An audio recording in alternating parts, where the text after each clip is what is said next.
Hi, I'm Mehar Minhas, and today I'm with the one and only Mr. Nityanand ji. And today we're going to have a conversation about all the problems that youth face and try to clear up the blank that is going through everyone's brain. Have you ever picked up your phone and you've just ended up on Instagram scrolling for 20 minutes? You put your phone back down and you have no emotion and no entertainment, but you still continue to go back to your reels and scroll for another 20 or 40 minutes.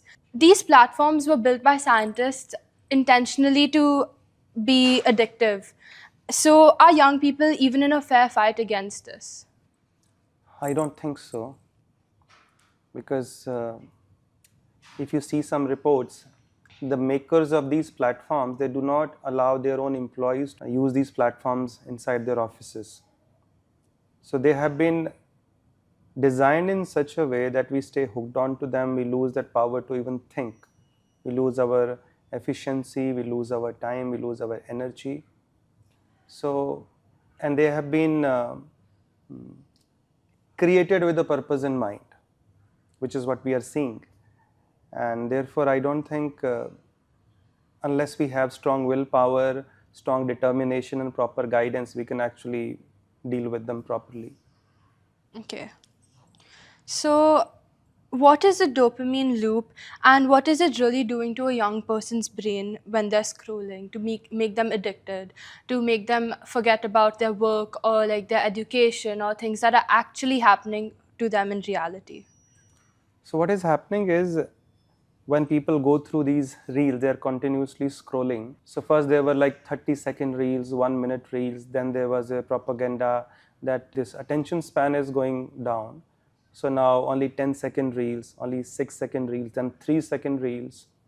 So, when we are continuously scrolling without even realizing, what's happening is we are conditioning our mind to not focus on one thing beyond a few seconds. Yeah, this So is, subconsciously the mind is getting conditioned, yeah. and that same um, lack of attention then manifests in our other activities in the world. When you're sitting with people, your mind runs to your phone. When you're sitting down to study, because your mind has gotten conditioned to not focus on one thing beyond a few seconds, your mind just diverts to some other topic. You're not able to focus. So subconsciously we are actually, while scrolling, we are programming our mind to stop focusing on one thing beyond a certain point. Yes. And that's a disease, that's a loop which is very difficult to deal with if it goes beyond a point. So we find that little happiness during those few seconds, which actually becomes sometimes hours, but we don't realize the overall impact, negative impact it is having uh, on other aspects of our life. It is Yes. taking away our efficiency, our productivity.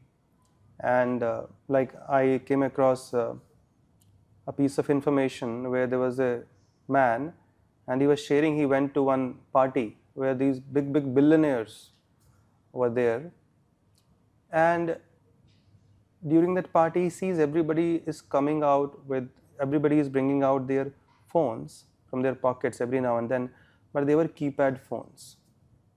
They were not smartphones. These are like the makers, and they could have any phone in the world, but they are just carrying those keypad phones. So he was shocked. So he asked them. So there was complete silence. Then one of them spoke. He said, "Money, if we lose, we can always get it back. But focus once lost, it's extremely difficult to Yeah. bring it back." So the biggest danger with this social media continuous scrolling is that loss of focus. And unless we are focused, we cannot really achieve anything in life. And the Yes. example is given, like in school, sometimes we used to play these pranks on people, especially if they didn't have much hair on their head. So sunlight is everywhere, but it is not burning anybody. No. But if you take a lens and that sunlight passes through the lens, it focuses on one particular point, it burns that. We used to burn paper, carbon paper. Sometimes you um, direct it over a person's head and the person starts feeling something, that burning sensation. So if our energy remains distracted, it cannot really produce any effect. Just like the sunlight, as long as it is spread, distributed everywhere, it has no real impact. But when it is focused, then it can really burn, Yes. burn a paper, burn a person, depending on the intensity of the heat of the sun. So if our energy is distracted, if we are not focused, we cannot really achieve anything in life, whether materially, spiritually. If we are mentally distracted, we will be totally unproductive in life. Yeah, I know, because even I was also in a phase where I would just be scrolling constantly without even realizing what I'm doing, losing Yeah, time. So it's quite addictive, and not only focus, we're losing our precious time. Time is not something that true, can be true. bought back. Yeah, true. Yeah. Okay. When we perform our lives online for an audience every day, are we slowly losing touch with who we really are? Yes, because the point is, when there was no social media, then also we had a point to prove, but it was only limited to our classmates or immediate neighbors. Yeah. But now, because we have an exposure to the whole world, so we are now seeing everybody performing. And the nature of the mind is, whatever it is exposed to, then it starts getting affected by that, whether it's environment, whether it is sound vibration, whether it is the content you watch.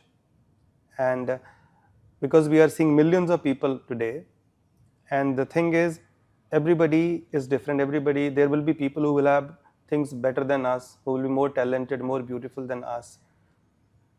So when we are focusing on them, the uh, the need for validation continues to grow. The need to be like them, uh, the comparison part, it is ever growing, and therefore there is that lack of fulfillment Yeah. continuously, and people are not happy. So this is just not helping, and then in the process we lose control over who we actually are, because we are always constantly trying to be somebody else. Yeah. And that is like in the Bhagavad Gita also, Krishna says it is better to be focused on doing your own duty, better to be yourself than trying to be somebody else, because the way God has created us is just perfect for each individual, and trying to be somebody else is like trying to find fault with God's creation, which is not very intelligent. Yeah. So that need for validation continues to grow, and we constantly have that hankering and lamentation. That cycle continues to become more and more stronger in our lives. Yes. We keep on comparing ourselves to people we've never met before, and we can't even verify whether their lives are true or not because of this performance that keeps on going on. Yeah. We try to become like them. A part of us does know that obviously it's not real, but we still aspire to be like exactly like someone else. So, what do you? Because it is a human need to feel valued, to feel cared for, to feel significant. And the thing is, we are enough um, as God has created us. But when we get exposed to millions of people out there, the mind starts developing that similar kind of hankering, that desire, just like how it is created. You don't need something, but when you go to a shopping mall, you look around, there are so many things being Yeah. advertised. Suddenly, oh, I want this, I want this. So, that constant exposure to things is something that gives rise to those desires to be Yeah. like somebody else. And in the Bhagavad Gita, Krishna has explained, now we are living in a world where we are being constantly bombarded with so many things, and we are being constantly made to feel that what we have is not enough, who we are is not enough, we have to have this also, that also, we have to keep upgrading ourselves. So we can't avoid being exposed to this kind of stuff. But Lord Krishna has given the solution in the Bhagavad Gita. He says, Dhyato Vishyan Pumsa Sangas Teshu Pujayate. So when we look at something, now it's obvious we cannot avoid looking at people, places, things around us. But we don't contemplate it, we don't keep thinking about it. If we can stop ourselves at that stage only, we don't think about it, we just divert our mind to something better, something else, then it ends there. But when we look at an object, when we look at somebody, somebody has something better than us, and if we constantly keep thinking about it, then eventually we'll develop an obsession with Yeah. that particular thing, and we'll develop a very, very deep rooted desire to become like somebody else. So thing is, if we can stop ourselves at that contemplation stage only, we are safe. But if we keep our mind focused on that particular thing, object, or a person, then we will be lost. Then we will fall down, and eventually it will become an obsession, and will be very, very difficult to deal with in the later stages. Okay. If you stripped social media away from an entire generation tomorrow, what would you find underneath? How would people change? I think initially there would be withdrawal symptoms, and then there would be anxiety, boredom, and frustration. But that just stays for some time, and eventually people will start finding peace, and they'll start rediscovering themselves, they'll start rediscovering their own self, they'll start reconnecting with their goals. Because right now with social media, the problem is every time a person has got some free time, they just go back and sit with their phones. You see people traveling in the flights, you see people at the airports. Earlier, when we used to have free time, it was so much appreciated. We would look forward to having some free time. But now, we just, if people are not working on something, then they're just sitting with their phones. So it's become very, very kind of difficult to even think of a life without our phones. But if we want to lead a very peaceful life, I keep telling people that if you do not have real work on social media platforms, you should stay away from them. Because as we mentioned in the beginning, they have been designed for addiction. They have Yes. been designed to keep us distracted. And people who are distracted, it is very easy to manipulate them, to control them. So we have to understand the consciousness behind these platforms and use them judiciously. Not that they are bad.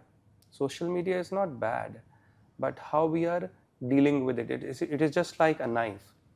Now, if you give a knife in a person's hand, if he's a criminal, he can use that knife to kill people. And if you give that knife in the hands of a surgeon, a doctor, he can save a life.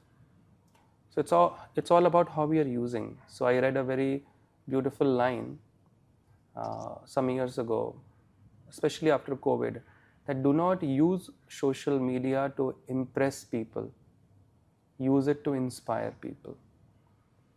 And even if you have to be on social media, make sure that you are a creator, not a consumer. So both things have to be kept in mind. Even if you're a creator, make sure you're not using it to impress people, you're using it to serve people, to inspire people. And make sure you don't become a consumer only, because that's not going to add any value to our lives. So whatever we do, everything that we do, ultimately we are the products of our own choices. Whatever we are today is due to the choices we made in the past, and whatever we shall be tomorrow will depend on the choices we make today. And as you rightly mentioned, the most important asset in life is time. Like one great thinker, Chanakya Pandit, he says, so the most valuable thing in life is one moment. Because once that moment is gone, even if you use the wealth of the whole world, you can't bring it back. And as human beings, we have very limited time, limited energy. So the more we can utilize our time and energy and resources in activities which will add some value to our life, which will promise a better future for us, that will be very, very intelligent. Because just simply scrolling, consuming content is not going to get us anywhere. We are just wasting time. We are just wasting this valuable human form of life. So we have to be very careful, and determination simply Simply willpower will not be enough. If we find ourselves that as soon as our phone is away, our mind starts thinking about it, that means we are addicted. If we wake up in the morning and immediately our hands reach out to the phone, that means we have an addiction. So it's a very dangerous situation. We are just wasting, we are misusing our valuable time and energy. So simply willpower will not be enough. We'll have to also have some wisdom from superiors. We have to have some guidance. We have to have some people whom we can reveal our heart to, who can guide us. Because addictions cannot be given up simply by our own efforts. So if we find ourselves addicted, and if we really, really want to become successful in life, we have to remove distractions, because in the Vedic scriptures it is said if you want to be successful in anything, you have to do 4 things. First is do that activity every day, consistently. Secondly, do it with the same zeal, same intensity. Thirdly, do it without distractions. And fourthly, do it for a long period of time. And then everything that you're trying to do, you will achieve success. So without distraction. I was just reading one paper which says that even 5 minutes of distraction can take away our focus for 30 minutes. Yeah. So even if you just get distracted for a few minutes also, it will take us a long time to get our focus back. So yes, if people are stripped of their social media, there will be boredom, anxiety in the beginning, but there will be peace in the long run. So if you don't have anything to add value to people's lives, if you're just using it to consume content, you can just try and stay away. And even if you're consuming, just fix a certain time of the day that only during this half an hour I'll be on social media, consume for entertainment. Then rest of the time you study books, spend time with people, learn some skills, focus on your career, on your goals, and that will be, I think, that will be very helpful. That will make you an asset to society, not a liability.